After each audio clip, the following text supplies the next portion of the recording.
Hey everyone, David Shapiro here for a quick video. I know I said I was taking a break, but this is too good to pass up. So what has happened is that an engineer from Google had a conversation with LaMDA and then posted this Medium article about, like, is this thing sentient? And this kind of conversation was inevitable. Some of us have been thinking about this and talking about this for a while. The short answer is no, it is not sentient. But it begs the question, what does sentience mean? So for a little bit of background, just in case you're not familiar, LaMDA is a large language model similar to GPT-3, which is what I specialize in. And there's, discussions on the OpenAI subreddit, or not subreddit, the community forum. And then here's the original blog post from Google about LaMDA. And you see that it has this like branching thing. I'm not sure if that's how it actually works, because that makes it look like a hidden Markov chain or something like that, where it's just kind of statistically following a network. So like then there's, the concept of Bayes network. I doubt that's how it works. But anyways, the point being is that it is fundamentally a mathematical model that represents language, just like GPT-3. So what does sentience require, though? In my books, Natural Language Cognitive Architecture and Benevolent by Design, I differentiate between functional sentience and philosophical sentience.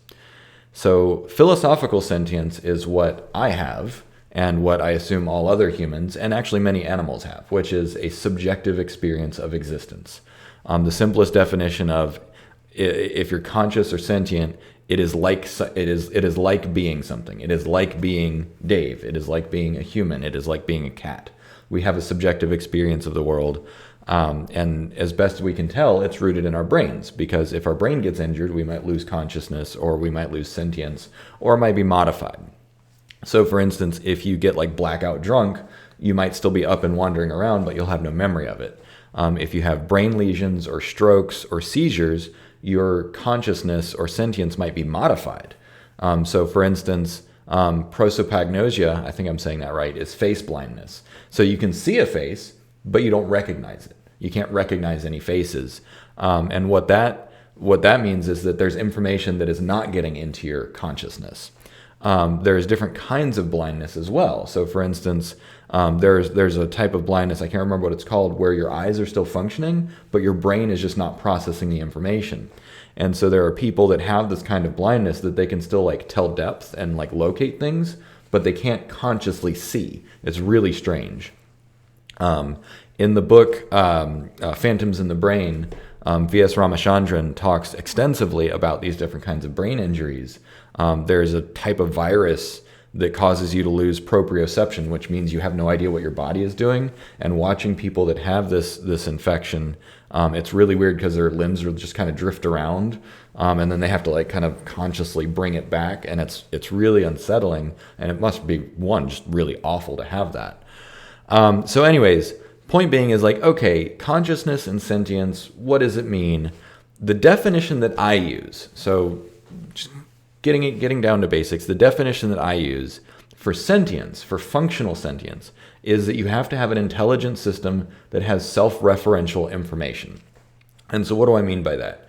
My brain works because I'm consciously aware of my own thoughts and my own existence and my own body. And I'm aware of my own memories, right? I can say like, oh, I remember when I was 10 and this is what happened. I'm aware of the processes going on inside my own head. I feel a certain way and this is why. So self-explication, for instance, is one of the features or abilities that comes from being sentient.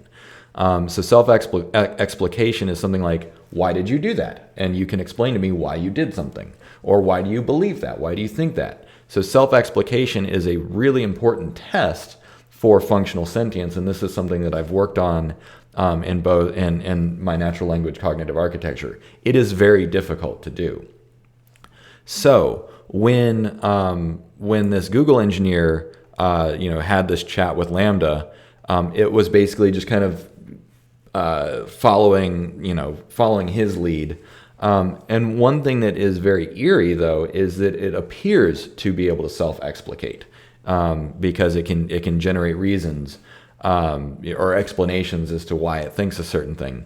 But that ability in and of itself does not necessarily mean that it is sentient. Because again, like self-explication, that's just something that we can do because we're sentient, but that is not the definition.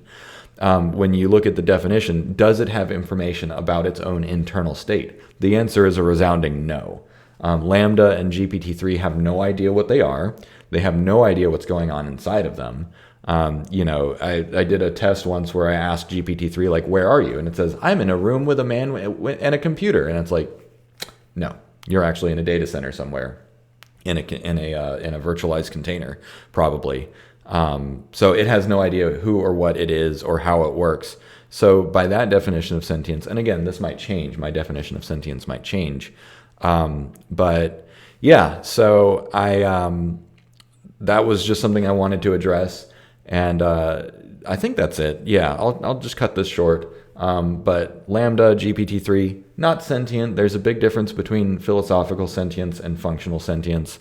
There are several of us, at least around the world, that I know of that are working on functionally sentient machines, which has to do with self-referential information and loops nested within loops that allow the machine to kind of evaluate, what am I thinking? What do I believe? Why do I believe that? What am I doing and why? But I'll get back to that in a month or two when I start my research cycle again. So anyways, thanks for watching. I just wanted to jump in the conversation.